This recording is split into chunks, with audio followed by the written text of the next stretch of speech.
Bab 2690. Baju besi. Di aula, Zael Xuan memandang Zefandi dan tidak berbicara. Melihat bahwa Zael Xuan tidak berbicara, Zefandi sedikit mengernyit, terkejut di dalam hatinya.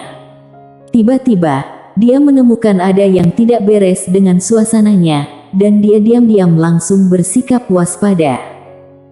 Zefandi ragu-ragu, lalu berkata, "Penguasa dunia."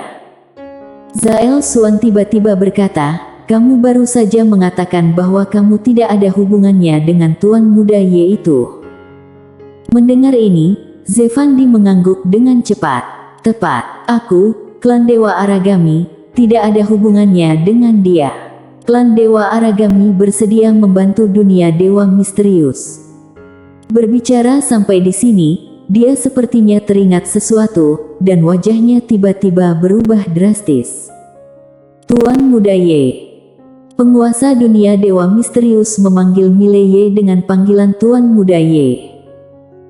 Pada saat ini, Zael Xuan tiba-tiba berkata, "Baguslah kalau tidak punya hubungan sama sekali." Begitu selesai bicara, dia tiba-tiba membalik tangan kanannya, lalu menekannya dengan tajam. Di kejauhan, ekspresi Zefandi tiba-tiba berubah, dan dia mengayunkan tangannya. Boom! Tubuh fisik Zefandi langsung hancur, dan jiwanya dicekik erat oleh tangan tak terlihat. Zefandi menatap Zael Xuan dengan rasa tidak percaya di wajahnya. "Penguasa dunia dewa misterius, mengapa kamu melakukan ini?" Zael Xuan menatap Zefandi, dan mengejek berkata, "Dasar sok pintar." Zefandi berkata dengan berat, "Penguasa dunia dewa misterius, kalau kamu ingin membunuhku, dapatkah kamu membiarkan aku mati dengan tenang?"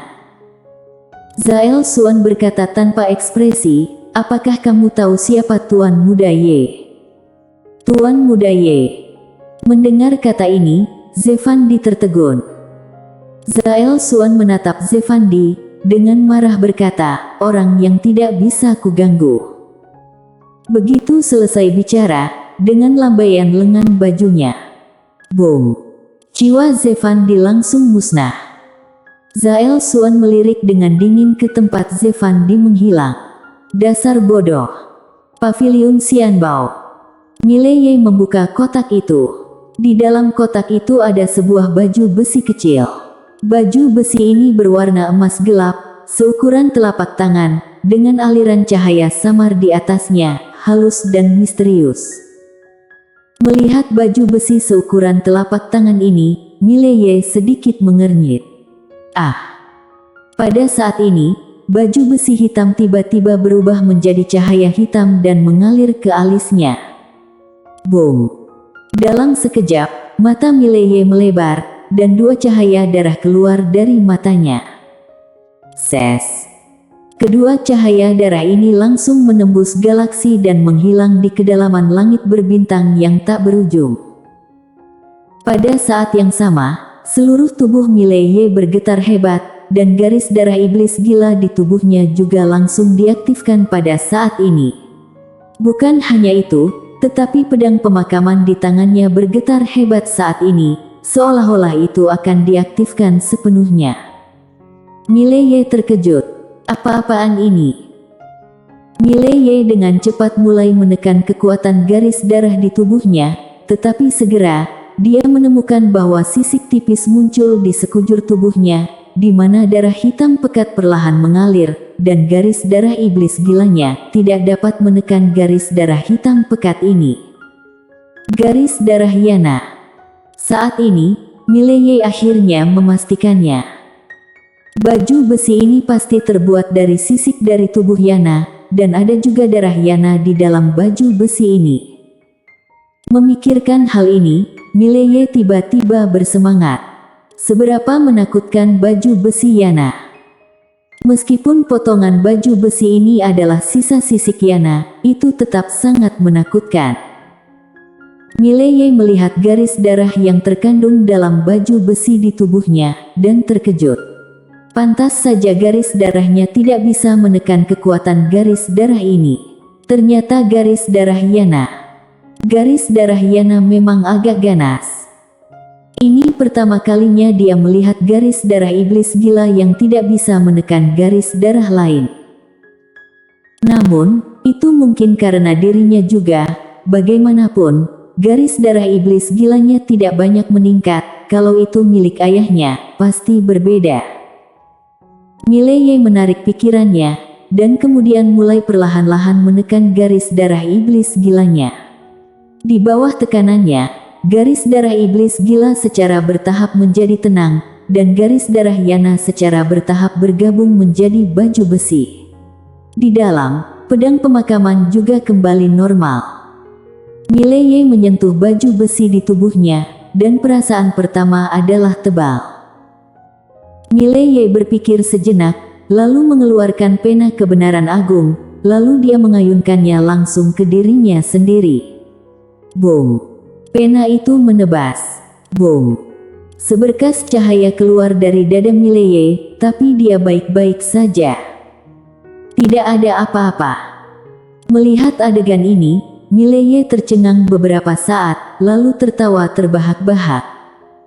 Dengan baju besi Yana dan teknik pedangnya sendiri, sulit baginya untuk mati. Sekarang dia benar-benar ingin berteriak, "Aku tak terkalahkan di bawah 3 pedang."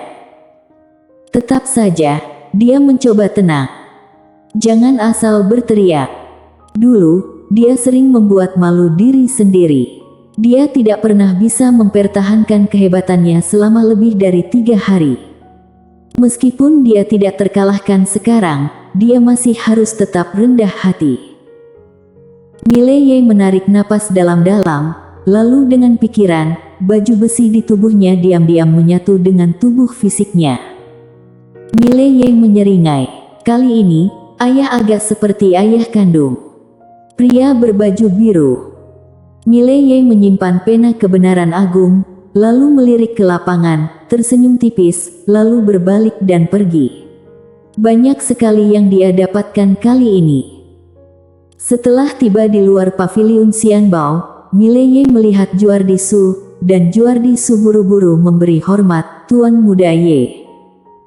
Mileye berkata, "Tuan Juardi Su, aku akan pergi." Juardi Su tersenyum sedikit, "Silakan Tuan Muda Ye datang lagi lain kali." Mileye mengangguk, "Jaga diri." Setelah berbicara, dia berdiri dengan pedangnya dan menghilang di ujung langit berbintang. Juardi Su menatap langit, berkata dengan lembut, "Zefandi sudah tiada." Dia telah mendengar berita kematian Zefandi. Begitu Zefandi meninggal, tidak diragukan lagi bahwa klan Dewa Aragami akan ditelan oleh pasukan di sekitarnya. Juardi Su menghela nafas, Zefandi ini pada akhirnya membuat taruhan yang salah. Mileye tidak langsung kembali ke alam semesta dewa, tetapi datang ke dunia Xianbao. Ketika dia datang ke kota Xianbao, dia terpana. Di gerbang kota Xianbao, ada ratusan kepala berdarah. Apa yang terjadi? Mileye sedikit mengernyit. Saat ini, Brody Xiao, Presiden kota Xianbao, muncul di depan Mileye. Ketika dia melihat Mileye, Brody Xiao dengan cepat memberi hormat. "Tuan Muda Ye." Sikapnya lebih hormat dari sebelumnya. Mileye menunjuk ke kepala itu. "Ini." Brody Xiao berkata dengan berat, "Semuanya adalah kepala dunia dewa misterius." Mileye sedikit terkejut, lalu berkata, "Dunia dewa misterius." Brody Xiao mengangguk. "Sebelum ini aku menghubungi ketua paviliun. Ketua paviliun tidak datang, tetapi mengutus seseorang. Kemudian, kepala semua alam Tongsuan dan di atas alam Tongsuan dari dunia dewa misterius pun muncul di sini." Quincy. Mileye menggelengkan kepalanya dan tersenyum. Harus diakui bahwa meskipun Quincy tampaknya memiliki temperamen yang baik, premisnya adalah tidak mengganggunya, terutama untuk tidak melanggar aturan yang dia tetapkan. Seolah teringat sesuatu, Mileye dengan cepat bertanya, "Bagaimana dengan Zael Suan?"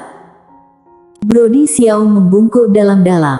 Ketua paviliun berkata bahwa karena Tuan Muda Ye tidak membunuhnya, pasti ada makna yang dalam, jadi untuk menghormati Tuan Muda Ye, bukan dia menghormati dirinya. Mile Ye sedikit terkejut, lalu tersenyum berkata, Queen benar-benar berhati baik. Queen. Mendengar ini, kelopak mata Brody Xiao berkedut. Hubungan antara Tuan Muda Ye dan Ketua Paviliun benar-benar luar biasa. Mile Ye berkata, apakah lelang kamu masih akan diadakan? Brody Xiao mengangguk, masih. Mile Ye bertanya, kapan?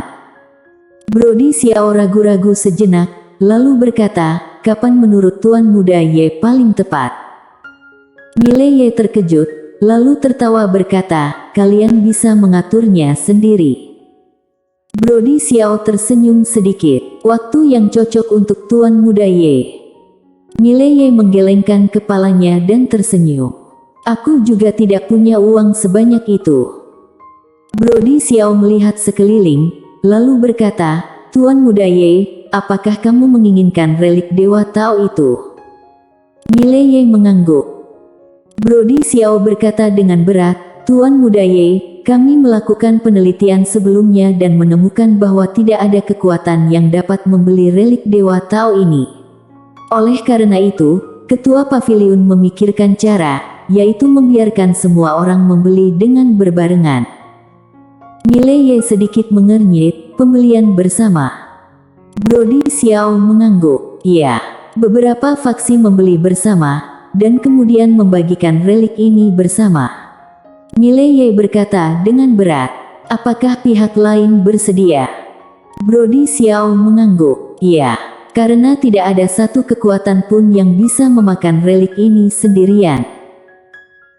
Saat dia berbicara, dia melihat sekeliling, dan kemudian berkata, Tuan Muda Ye, kami akan langsung memasukkan kamu ke dalam daftar ketika saatnya tiba, dan kamu tidak perlu membayar biaya apapun.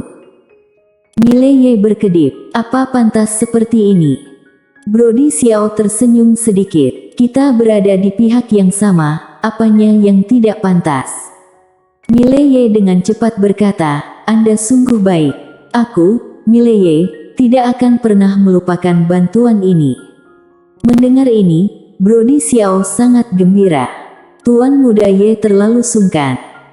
Saat dia berbicara, dia memberi isyarat mempersilakan. Tuan Muda Ye, silakan masuk. Aku akan memberitahu kamu ketika pelelangan selesai. Mile Ye mengangguk, baiklah.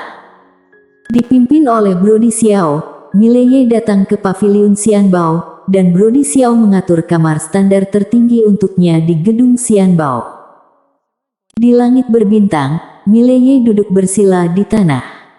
Berlatih.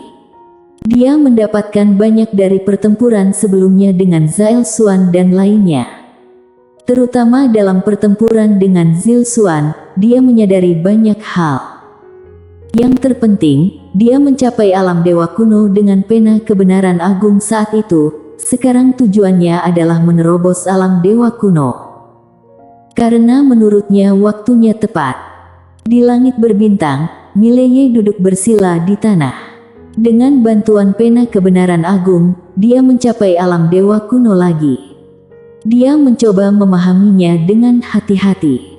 Pada saat yang sama, dia mulai membakar nadi alam semesta. Dibutuhkan banyak nadi alam semesta untuk menerobos tingkatan alam. Untungnya, ada 100 juta dari ayahnya dan 80 juta dari Zhao Xuan, kalau tidak, dia tidak akan dapat terus berlatih. Begitu saja, waktu berlalu hari demi hari, sekitar 3 hari kemudian, Mile Ye yang sedang duduk bersila di tanah tiba-tiba kembali ke alam Tongxuan. Namun, tak lama kemudian, dia mencapai alam dewa kuno lagi dari alam Tongxuan. Namun, kali ini, auranya berangsur-angsur menjadi stabil. Entah berapa lama, Mile Ye perlahan membuka matanya, merentangkan kedua telapak tangannya, dan dalam sekejap, ribuan pedang yang terkondensasi dari jiwa pedang muncul di sekelilingnya. Alam dewa kuno. Namun, Mile Ye sama sekali tidak senang, sebaliknya, dia mengerutkan kening. Karena dia menemukan bahwa alam dewa kunonya tidak stabil sama sekali, dan keadaan tingkatan alamnya juga sangat tidak stabil. Meskipun dia sudah mencapai alam dewa kuno, hampir sama dengan alam setengah dewa.